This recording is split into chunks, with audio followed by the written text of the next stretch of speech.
Hello, Rob Lejeune and Austin Heath here today talking about IBAR versus full frame monolithic zirconia.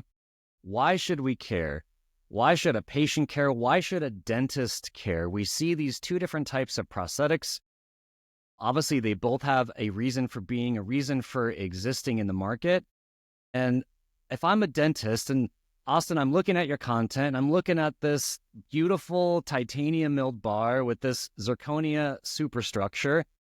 Why should I care about that compared to just a full frame monolithic zirconia arch like we see on the left, which is super common? It definitely has some cost advantages and workflow advantages. So why would I be interested in taking the extra time and attention and effort to milling out or designing an IBAR and milling out an IBAR in two different materials? What is the benefit of the IBAR to the dentist and to the patient? Answer me that question, Austin.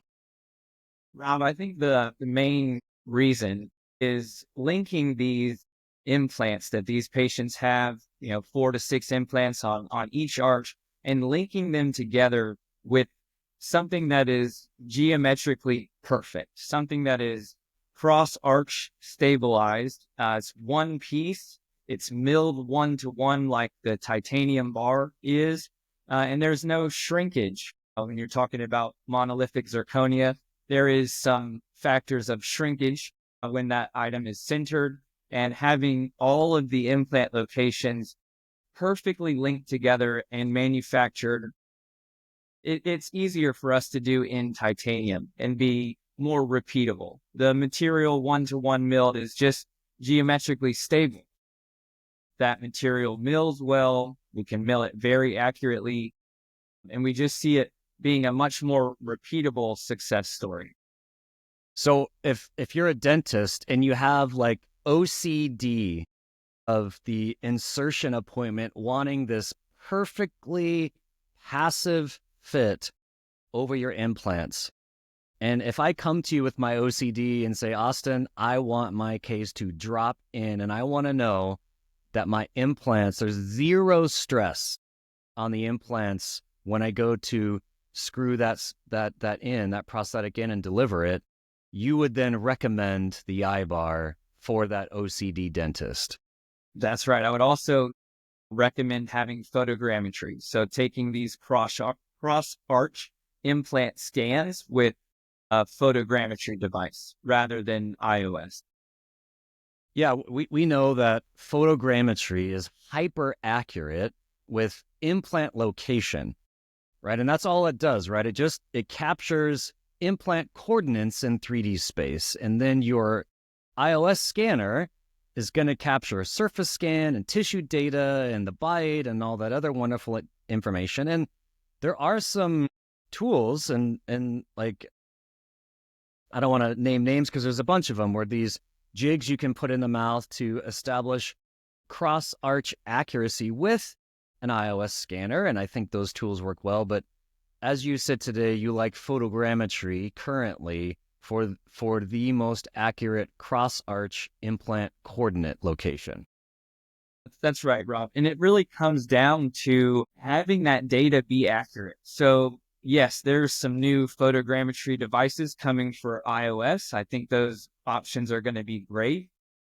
The most important thing is that the data is accurate. So whether or not you have some of the top name brand photogrammetry cameras, or if you have an iOS with some of these new devices, we all just want the right data to input into our design software, and inevitably making these delivery appointments easier on the office, easier on the dentist, and most importantly, easier on the patient. There's no, hey, we tried to screw this in, it didn't fit today, come back tomorrow, we'll have it remade. Nothing like that.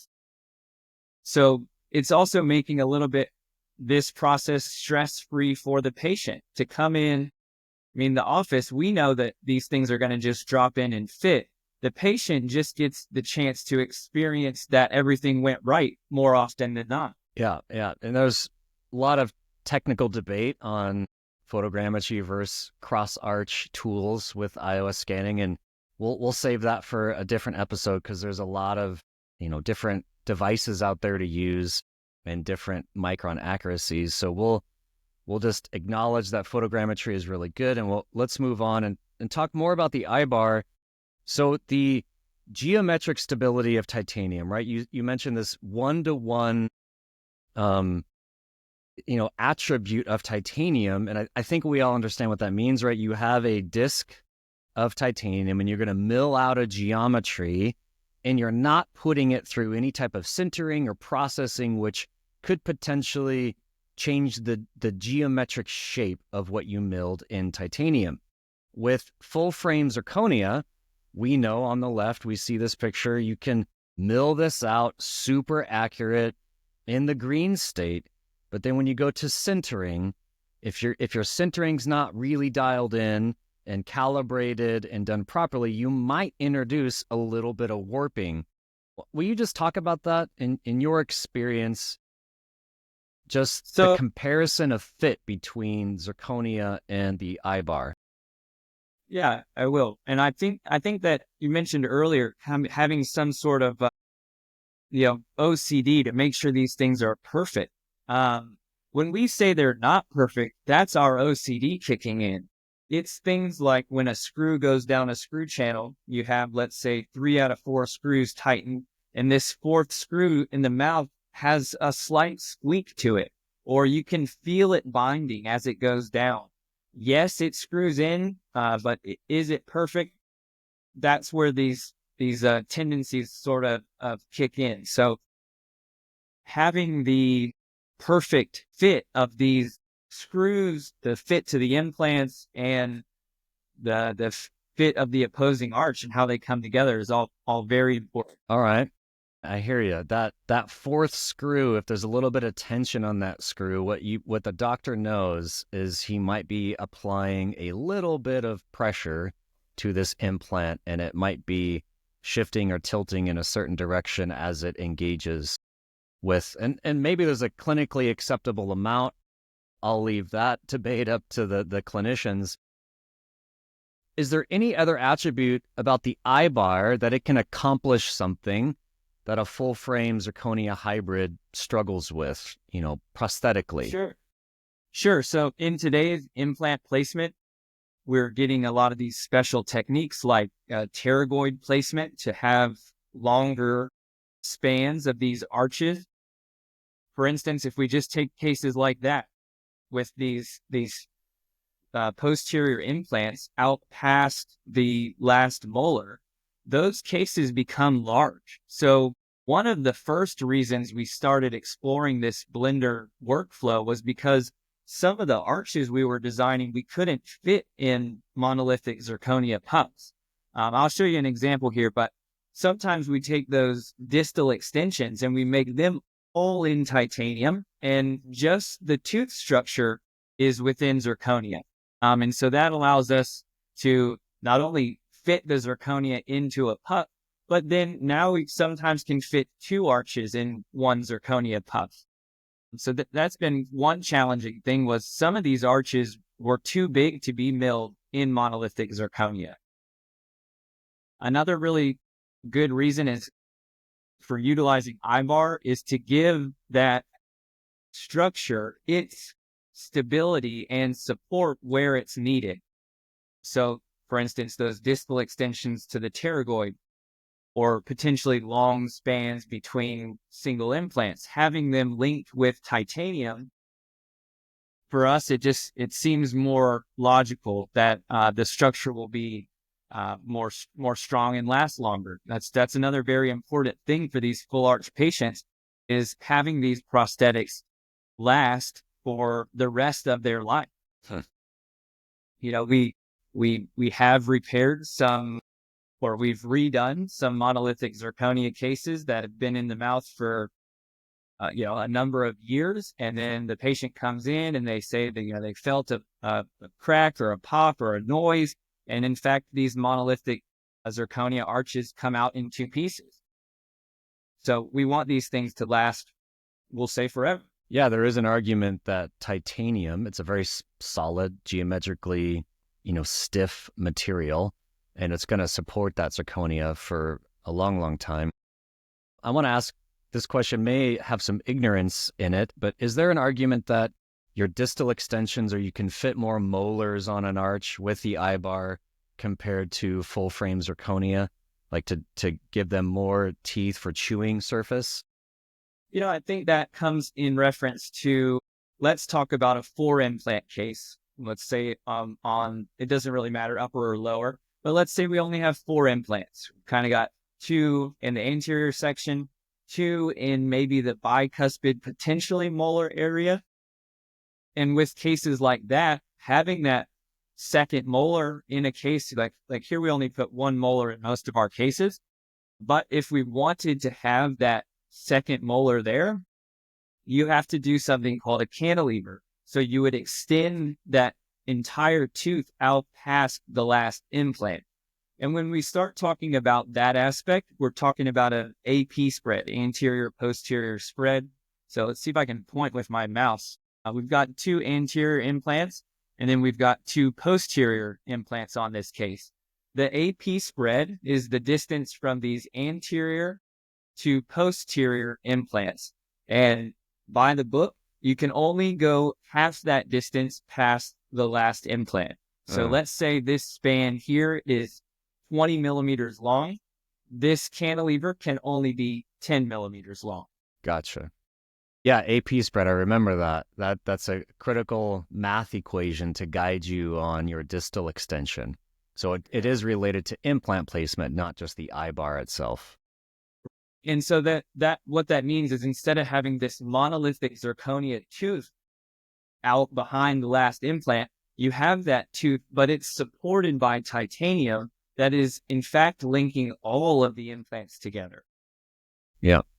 And we all know titanium is very biocompatible. It's tissue friendly, and if it's highly polished, it's going to perform great in the mouth.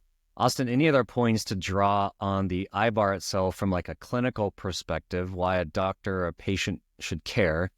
And then we'll go into Blender and take a look at some design elements. I think that we've touched on most of their benefits. I also just enjoy the way these things look. Like you mentioned, the titanium against the tissue is biocompatible. It doesn't reject itself. It kind of wants to marry up against it, and we can easily clean between that surface. But I truly just think these cases, when they are in the room for that patient's final delivery, they look like a piece of jewelry. Now, monolithic zirconia does as well, but when you see these split cases that have been made fit so well, and the polished mirror finish of the titanium on that intaglio surface, the beautiful zirconia teeth on all the visible surfaces, it just looks amazing. So I feel proud of the work when we go to deliver these cases. Awesome. Well, let's jump into Blender, because you are for sure one of the leading Blender experts. So you design the full frame All-on-X hybrid in either Exocad or 3Shape, and both of those softwares do a great job. I see you're supporting 3Shape today. Got your 3Shape shirt on, and I know you've used both systems, and we'll save that discussion of All-on-X design in 3Shape versus Exocad for later. But now we have this finished case. You bring it into Blender. So just talk us through the critical elements of this, splitting the file in Blender. What do you want to pay attention to? What do you want to watch out for? And what do you want to make sure you do in this design step so that your manufacturing goes good? That's right. Well, primarily, the saying is, we like to think about the end goal in the beginning. So we want to make sure that we've got a design that has material. We're anticipating splitting all of our full arch cases into a substructure and a superstructure. So having sufficient material in all areas. So around all of the implants that you may split zirconia and titanium on, making sure that you have enough material. For us, that minimum is 3 millimeters around each implant site. Having enough occlusal space to restore. 3 millimeter 3 millimeter thickness from the screw channel, or 3 millimeters? Like, what do you mean? In what direction is that 3 millimeters? So let's reference this implant here. So what I like to do is when I'm designing around an MUA, this distance here should be a minimum of 3 millimeters if it's going to be split into zirconia and titanium. So let's take, for instance, this posterior implant. This is 3 millimeters thick. So I've designed enough material around so that I can split to have 1 millimeter of titanium and then 2 millimeters of zirconia. On this next implant, where we don't have the split on the posterior section, I can reduce that down to 1 millimeter. So this area, it engages with this patient's tongue. So we don't necessarily want to have it bulky in that area, but we want to have it sufficiently supportive. So hold on though, the distance between the titanium thickness between those two implants is vastly different. And if I'm a young technician and I hear you say 3 millimeters, then I might be tempted to put 3 millimeter thickness on both.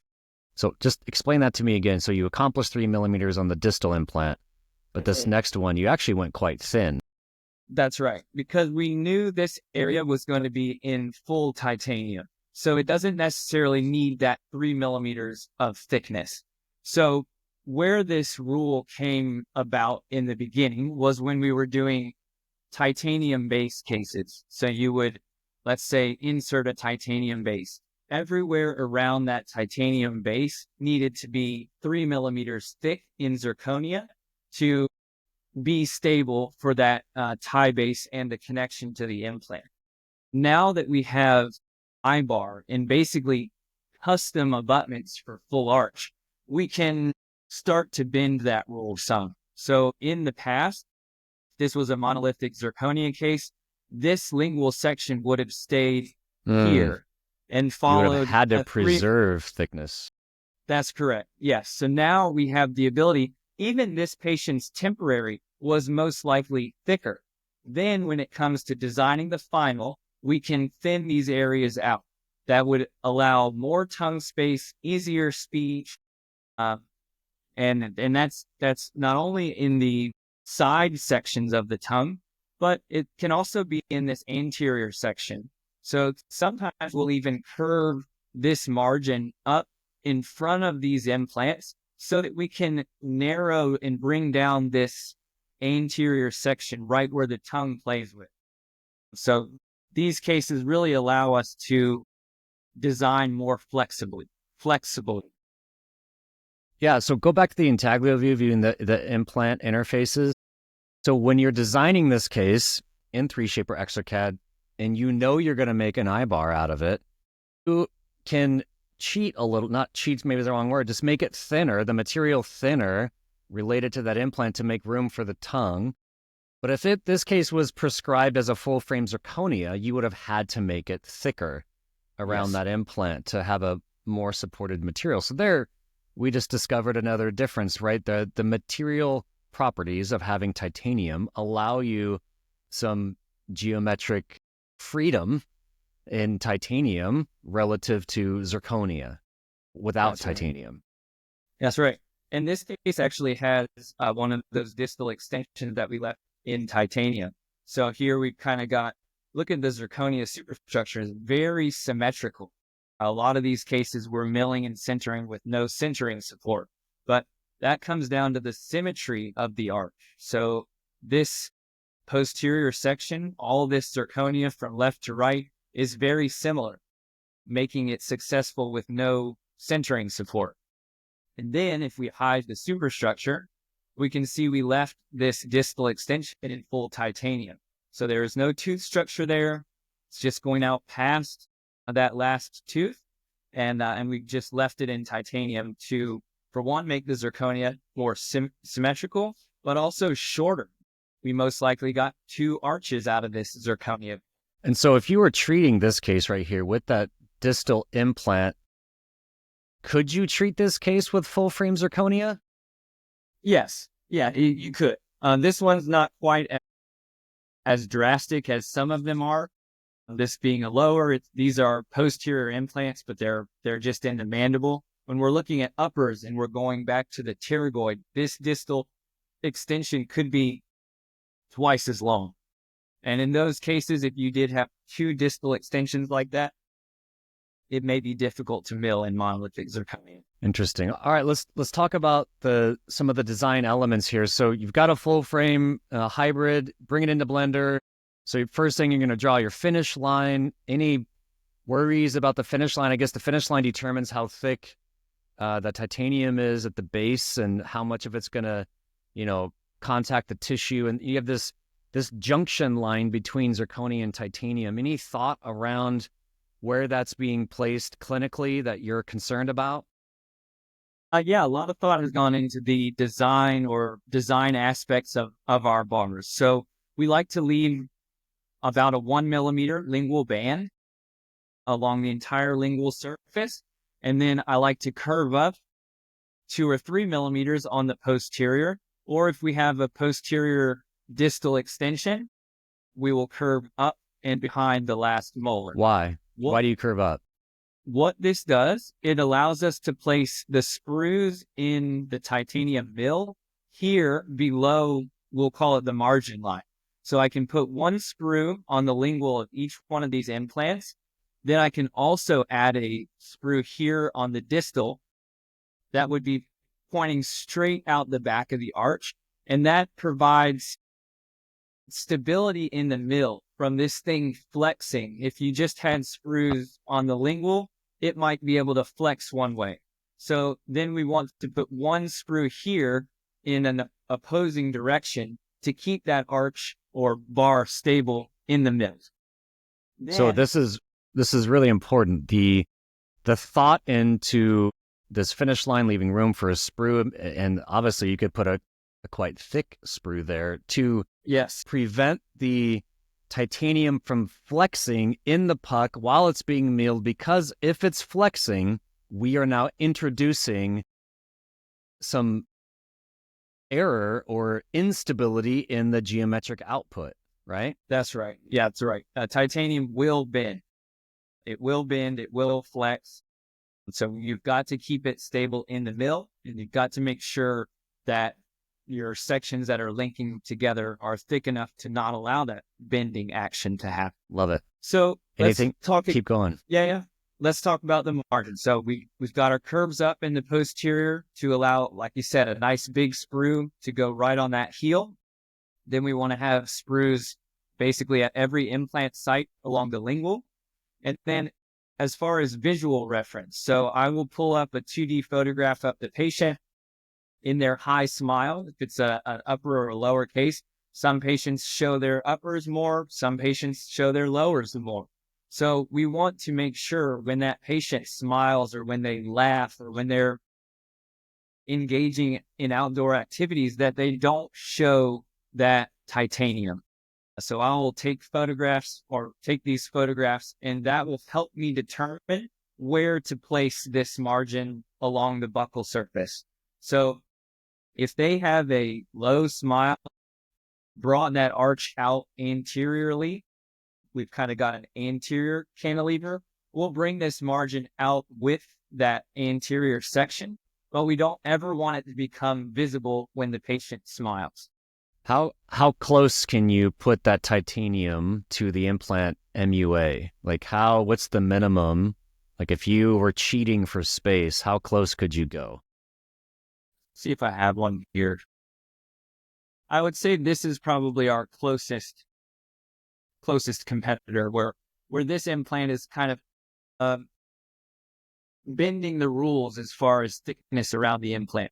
So what you want to make sure of is that all of your engaging components of your prosthetic screw are in titanium. So a lot of times here on the anterior section, I'm removing as much material as possible so that there's more tongue space and ensuring that our screw seat is in titanium. So with these split file cases, you've got a superstructure and a substructure that are cemented together. Then what holds it in the mouth is prosthetic screws. The prosthetic screws should engage only with the substructure. For sure. And you just said something again, that designing your IBAR, the thickness of your IBAR, keeping in mind tongue space, that you'd have a limitation in full frame zirconia versus IBAR. That's right. And let me explain this a little bit. So when we're talking about this temporary, when it was in PMMA, this lingual section was probably a little thicker than it is now. So when it was time for final prosthetic design, I reopened the case in ExoCAD. I thinned this section in that anterior tongue space down straight to the minimum thickness. Then, in addition to that, I can make the titanium as thin as possible, which then makes this superstructure here. Now we're probably 2.5 millimeters thick in zirconia in an area that is not going to engage with functionality against the natural or opposing arch. So we can actually then thin that even further in the green state. So this really just lets us make much more pleasing to the patient designs. They're not just roundhouse arches that have what I think is sometimes bulk in areas. So we really start to push the limits in, stability of the superstructure and the substructure, and they work together to create a design that is much more natural. Yeah, room for the tongue and the way it feels and the way they talk, right? That's going to have an effect. Let's go back to the intaglio surface underneath, looking at the IBAR. The distance between that finish line and the MUA interface there, what's the minimum distance? If you were worried about the titanium showing visually, aesthetically, how close can you put that finish line? Let me show you something. Let me see if I can turn on this. So in Blender, there's a few steps where we're protecting areas. So this I'm showing a tube. So anyone who's used Blender will know what these are. But we make these tubes to protect that margin around the MUA. So when we talk about how close we can get to this MUA connection, our margin line can be drawn as close as next to this. You cannot impede the cone. So you can't draw your margin line on the inside of this cone. So what we do is we make the cone as small as possible, and that allows us to have the freedom to draw that margin as close as we would like. Awesome. And does Blender prevent you from going in the cone? To some degree, yes. It won't split properly if you drew your margin through this cone.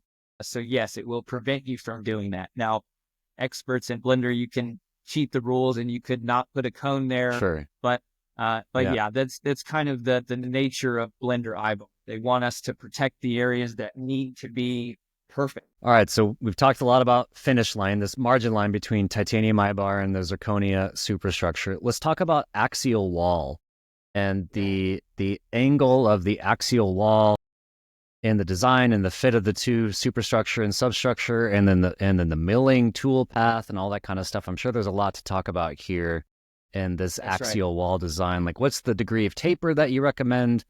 What are the tolerances? Like, are we doing like telescopic, like parallel walls here, or like what's the angle that you recommend that you start with, and then how do you navigate axial wall design? Perfect topic. So angling the bar is what it's called in IBAR. It's this button right here. So every time you hit angle bar, it gives 1 degree of tape to those axial walls. So for our cases, the shorter cases, like shorter in the Z axis, shorter this way, we would leave 3 degrees of taper. In cases that are taller, we can up that to 5 degrees of taper because that structure is inevitably taller and preventing those lateral forces. It also makes a much more passive fit. So what we don't want to do is design perfectly right angle axial walls around the whole surface, because then you're really pushing the limits of your manufacturing and tolerances of tool to allow that to be passive out of the mill. So 3 to 5 degrees of taper. So yeah, if you were to do 1 degree of taper, thinking like this mechanical retention is gonna be so good, I might not even need to cement it, right? Like something like that too. So you could design that. Then to achieve a 1 degree axial wall and milling, what's that going to do to your mill time, your mill strategy, and like your tool usage? There's an implication there, yes? I think so. Let's look at the inside of this bar here, because I feel like if we're, for one, so those of you who do some cam, imagine trying to mill inside of a puck, a complete perfect square. The mill can get the axial walls to be flat, but curving around towards the occlusal surface and around these corners is going to be tough. The titanium mill could mill a square with zero problem, but it's milling that square inside of the zirconia that is difficult. So having that passive angle of those axial walls makes it easier for that mill to go in and actually mill that surface. Mill time, tool usage, I don't know that those would be affected if you had less degree of taper, but what it would do is it would make your fits out of the mill much more difficult to achieve. All right, so 3 degrees to 5 degrees, depending on the height of the prosthetic. I get that if it's taller, you're going to have more mechanical retention just by the height of the prosthetic. And so you would do like 5 degrees on a taller prosthetic, and you said 2 to 3 degrees on a shorter prosthetic? That's right. So this prosthetic has 5 degrees of taper. So when we're looking down this occlusal surface, we can see the entire buccal wall. You can see the entire axial walls of the full structure. So that 5 degrees is 5 degrees between this wall and this wall, and they're tipped into each other. Okay, then awesome. What we keep going. So I think I touched about this, but I want to make sure this is very important. So here on this screw, we've got our margin away from the screw head, but the way that it's been designed is that we've got to have the material for the zirconia thick enough here. So on this lingual surface, that zirconia minimum thickness is somewhere between like 0.5 at the margin to 1 millimeter up here at the screw head. So Austin, what do we need to pay attention to when putting the screw channels, the screw access holes, and placing those in this IBAR split design? Any things we need to really pay attention to? Yes. Yeah. Screw channels can be one of the most challenging parts of Blender IBAR. What I mean by that is you can go through this whole process. You can spend a lot of time designing this awesome bar. And then at the very end, you hit split and your screw channels fill in. There's just solid screw channels, no hole at all. I have found that the reason for that is the geometry around these screw channels. 3-shape, never had a problem with any of the arches that have come off of 3-shape. The screw channels seem to be better generated by 3-shape automatically. In ExoCAD, you actually have to manually tell it to generate those screw channels. So it's called screw hole design, but you can see them here on all of these arches. This is an ExoCAD arch. So here in the posterior, you can see this geometry that is around each one of these screw channels. So within ExoCAD, I tell it to manually generate the screw channels. And what that does is it gives the STL this perfect, crisp shape along the entire screw channel. So that is one aspect when it comes to screws, is making sure if you're in ExoCAD to turn on your screw hole design, and that'll give you a much more successful time in Blender when you're splitting them.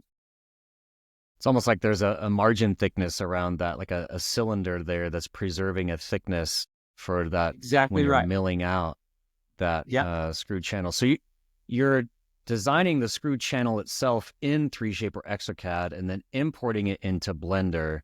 But what about considerations in Blender for when you design the IBAR? I think the main consideration for screw channels within Blender, so the screw channel, its surface and structure and shape comes from the STL. In Blender, one thing that we do is we create these items called tubes. It's similar to the cones we were looking at earlier, but let me see this tubes. Tubes is another item that Blender users will be familiar with. In these tubes, there are 3 different modification spheres. So let's take a look here. So the top sphere here needs to be all the way through the occlusal surface of the hybrid. So all the way through the teeth. The middle sphere, this is when it becomes screw specific. So on screen, this is a DES 19018 or 19306 screw. This has a flat screw seat. So this sphere must be above the engaging part of the screw. So with Rosen screws that are tapered or Powerball that has a unique shape to it as well, you want to bring this center sphere up above that screw head or any of the engaging surfaces of that screw. And then the bottom sphere, you make it wider so that it protects the MUA. From these tubes, we produce these cones. Blender does it automatically. So what I like to think about these items called cones is that this is our minimum thickness. So this is now set our minimum thickness around each of the MUAs. It's also got our margin that's going to be in titanium. And it's also going to guarantee that our screw seat is in titanium. So here, like this screw channel, we have to make sure that it is in titanium. Let me hide these tubes and cones and show you here. Although we've cut it really close, you can see that that whole screw head will engage with titanium. And that's the most important thing, is to have your screws engaging with that substrate. So that it's like a donut, almost like a flat donut surface that, so you want to make sure that the screw head is fully engaged with the entire ring. That's probably a better word, in the titanium. Is this a common area of mistake you see in design where that flat ring isn't present for a full seat of the screw? Yes, and it's most common, like the screw we use, that DES 19018 or DES 19306, depending on your driver. It's just a simple screw, it's like, it's square, it's got a flat screw seat, it's angleable. Some of the more complex screws, Powerball, Rosen, Vortex, you just have to spend a little bit more time and make sure that that center sphere of the tube is up above the engaging surface of that screw. Yeah, we've been sent some files to mill for others that I can notice in both. I can see sort of an engaging portion in the zirconia superstructure, and then looking at the bar, you can see that there's just a little section where the threads are going to go through. So in fact, if we manufactured that screw would be engaging with the superstructure. So go back into Blender, tweak the design, and then reveal. Awesome. All right, so we've talked about finish line. We've talked about screw access holes. Anything else to talk about, critical elements of IBAR design to make sure that it's going to mill properly? Yeah, so I think we can reference a video a little while back about nesting in specifically Blender IBAR cases. So definitely reference that video. You guys should take a look at it. Manufacturing these prosthetics is the next hurdle or the next step for the lab. So getting design, getting passive design, good design that's going to support the superstructure. You're not going to see titanium. You won't see any show through from material thickness. Getting all of that achieved, that's step one. And step two is manufacturing it. That is what we do is we run simulations in our milling software that show us the result that should come from the mill and how close that result is to the design. So milling these things is also a challenge, but you should work together between your CAD and CAM team members. When CAD gets done designing and it goes into nesting, if there's any challenges that are seen in nesting or any hurdles, talking back with the designer and saying, hey, it's kind of tough for me to mill this area. Is there something you can do? And it takes about 2 minutes. Blender makes some auto save points so you can kind of instantly jump back to the sculpting step. We can make a minor tweak in Blender, split the case, and give a new STL to the CAM department and say, make that a little bit easier for the mills to achieve. But so step one, good design, passive fit in the design, and then accurate manufacturing is that next hurdle. And so you always run the simulation in Millbox. That simulation is just going through a computer generated simulation of the tool, removing the material. It will reveal any spots where there could be an issue, and then you would have to highlight an area and go into a high definition milling mode, or you would modify the design if your simulation didn't come out correctly, right? Yes. So within both Millbox and Hyperdent, they both have their simulation software, and then they also both have the ability to define an area manually to go in and finish with a particular tool. So they're called user-defined areas in Hyperdent, and it's called manual 3+2 milling in Millbox. I will reference one thing here. So we don't use the 3+2 milling or user-defined areas as often as we used to. And that's because there are some new features, new ways to access the cavity. So inside the CAM software, you can now set a direction, a finishing direction that is in the same direction as the insertion direction of the superstructure to the substructure. What that means is... That's huge. So your path of insertion for your titanium bar can be shared with the path of insertion into the cavity of the zirconia superstructure. Yes. So that direction, that insertion direction, it's most easily visible when looking at the bar. And so if we're looking at here like flat bar, flat in the Z direction, then you roll this up here, and this right now, this visual angle is the path of insertion of the superstructure to the bar. And so What we want is in the mill, we want the finishing passes to be from this direction. So that every surface is finished from one tool path with one tool, and it's perfect. So there's no longer these sections that are milled like from this direction and then from this direction and then flipped and milled from these other directions.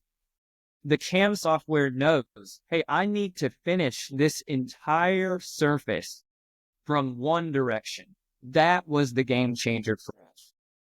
Well, this is a beautiful thing. Go back to view this in a path of insertion view to orient this titanium bar here.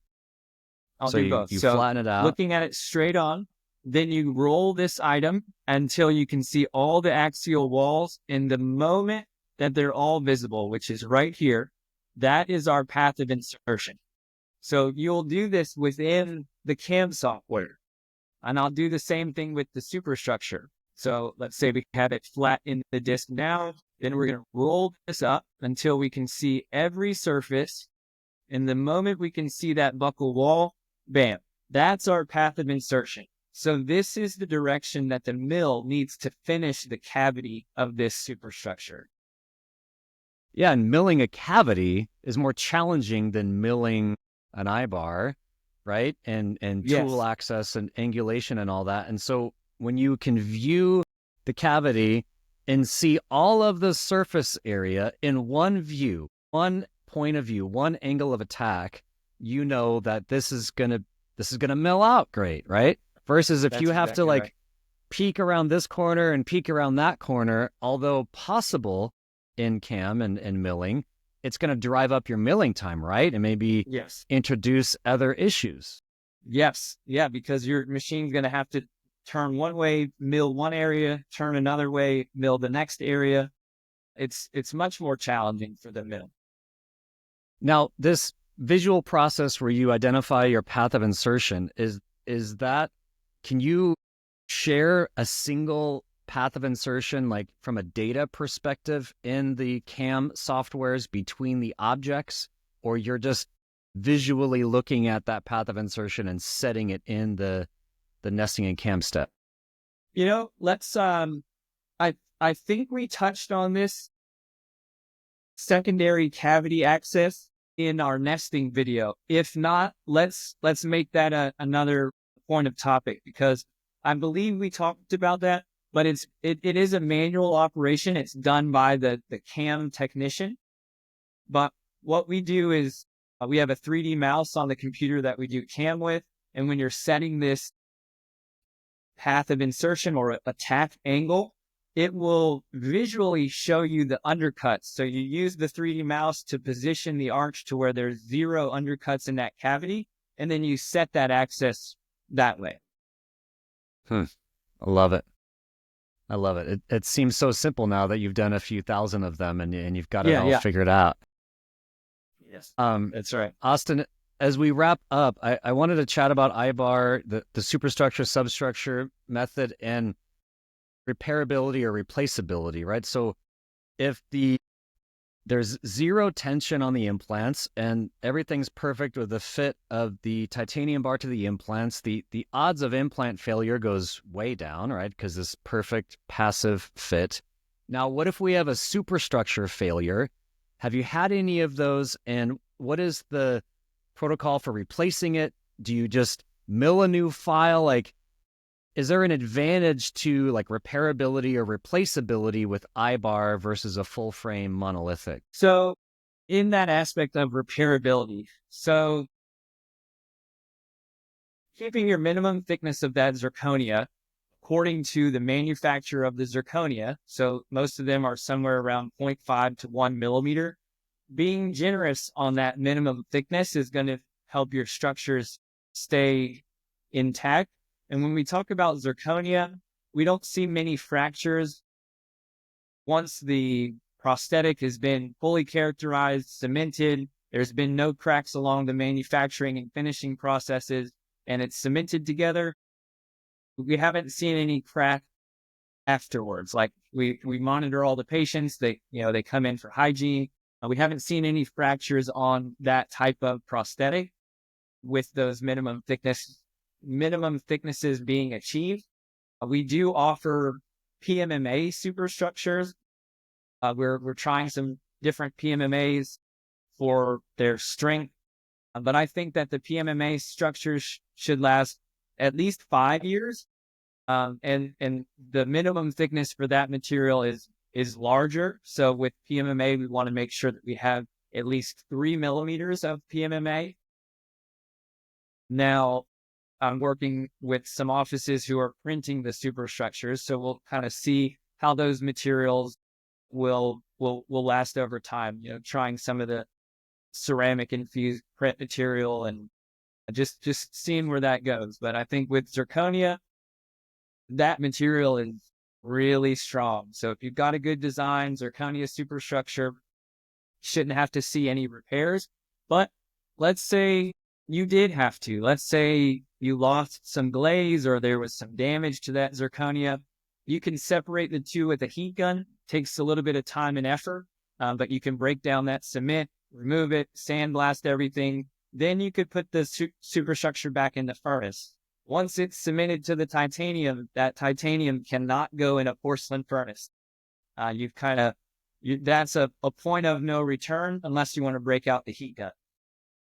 Could you just mill a new superstructure and swap them out? Is that ever done? So we've had a patient where the gum tissue wasn't the perfect color at final delivery.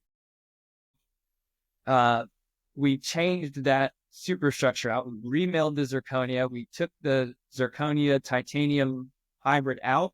We put in the last PMMA file that we had for them. So we remilled and characterized that, sent them home in the PMMA. Then we had the time to separate the bar and superstructure, characterize the new superstructure. Then we had that patient come in and we put the bar in, uncemented zirconia, and tried it in, had them verify the color. Then it just took us a number of 10 or 15 minutes to get it cemented together and delivered that same day. Awesome. You'd mentioned some doctors printing the superstructure, and I guess there's this idea maybe of, well, if I have a titanium substructure, I can almost put whatever I want on top, right? And I think that's the thought. Yes.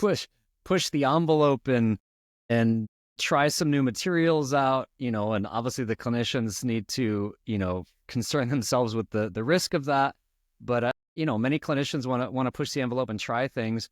What's the oldest case you have in the mouth of IBAR? Like, how many years have you been doing this? 2.5, close to 3 years right now. Wow. And all of them performing really, really well. Any implant failure, any case failures to speak of with the IBARs that you've done in the past 2.5 years? In regards implant failure, once they're in their final prosthetic, I haven't seen it. There have been complications with implants along the healing process due to just various reasons. But in regards to once they're in their final prosthetic, I haven't seen anything like a implant failure or anything like that. We have had some trial and error. I said the minimum thickness for PMMA is 3 millimeters.